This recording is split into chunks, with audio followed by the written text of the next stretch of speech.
All right, another set of logic problems. Let's start off with the first one.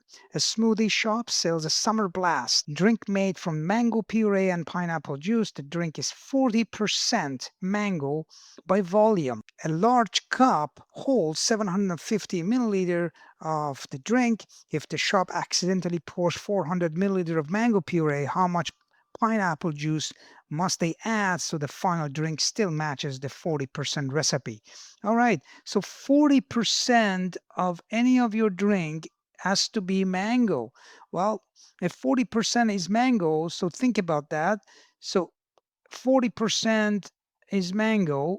What is the rest? Well, the rest, pineapple, must be 60%. Okay.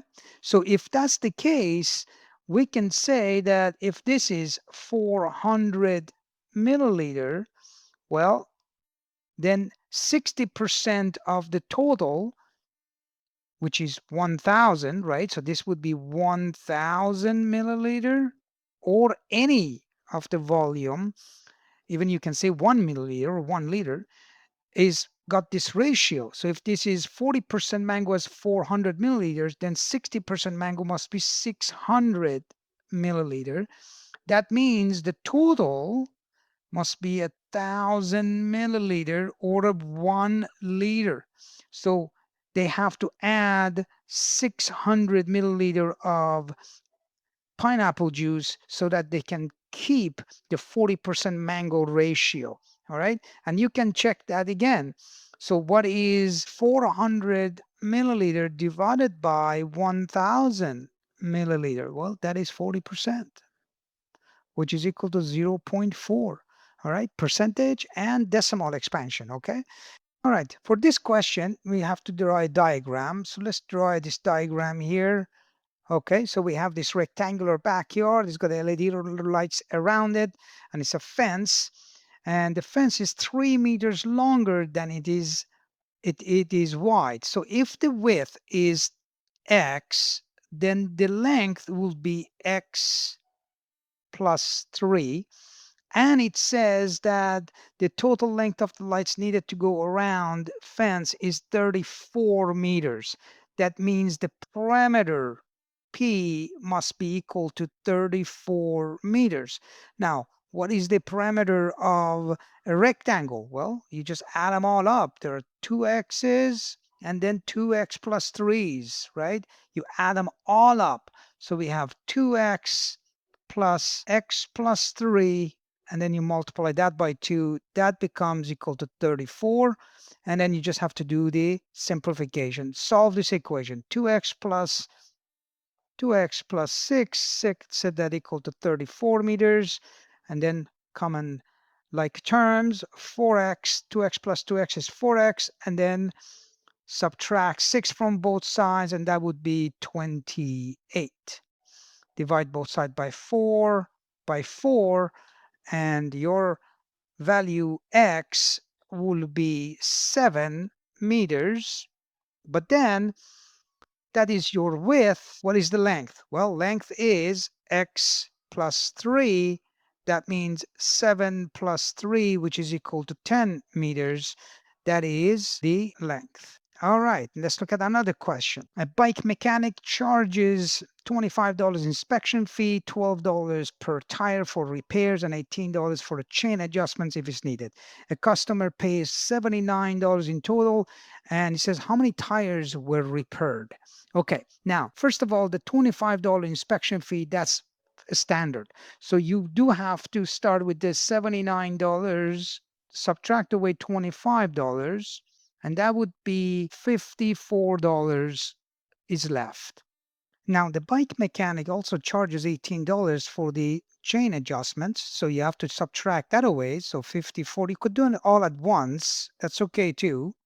I'm just bringing it down, and that would be $36 left. And then now we're looking at if on $36 and then $12 per repair.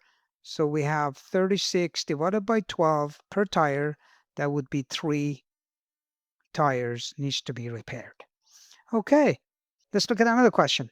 A summer concert sets up chairs in rows. Each row has 2 more chairs than the previous row. The first row has 18 chairs. The 10th row has 36 chairs. How many chairs are in the fifth row? This is a problem that you can solve any way that you like. Logic is probably the easiest.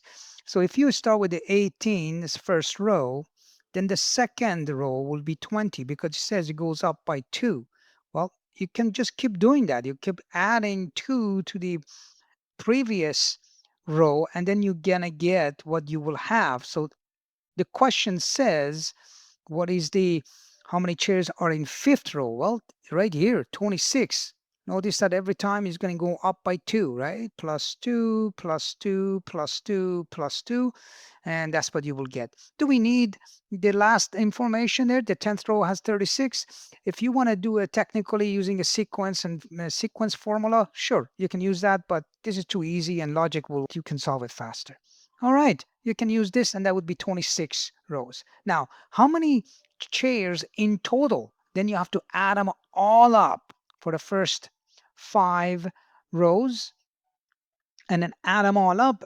So 110 chairs in total for the first 5 rows. Total number of chairs. Okay, not a part of the question, but it's nice to be able to do that as well. Okay. A camper needs to reach a cabin across a river. He can either walk 100 meters upstream, then cross the bridge that is 40 meters long, or swim straight across the river, which is 30 meters wide. He swims at 1 meters per second and walks at 1.5 meters per second. Which path is fastest? Excellent. So we're going to calculate each one. Let's start off with the walking. So 100 meters upstream, he has to walk. So the speed for walk, how long will it take? The time. So we have, remember that the speed, let's call it the S, is equal to distance divided by time. Or to solve for time, that becomes distance divided by the speed. Because of it says which one is faster, we want to know the fastest time for each one. Okay, so we need to find total walking distance. So it's 100 meters upstream, then 40 meters across. So that would be 140 meters. That's the total distance, right? The walking rate, the speed of walking rate is 1.5 meters per second. So let's do the math in here. So we have t is equal to 140 meters divided by the, the speed, which is 1 meters per second. And let's do the math and you'll get around 93.3 seconds. That's how long it will take for walking. For swimming is very straightforward. Let's do the swimming, and that's just basically 30 meters wide, and you're swimming at 1 meters per second. So this is for the walk. For the swim, so what do we have? We have time is equal to 30 meters divided by 1, and that is 30, and this is 30 seconds simply. All right, now between the two, which one is faster? Well, 30 seconds, if he swims across, is much faster. All right, this is the end of this series of questions. Check out the next set of problems in this series that I post weekly. Until next time.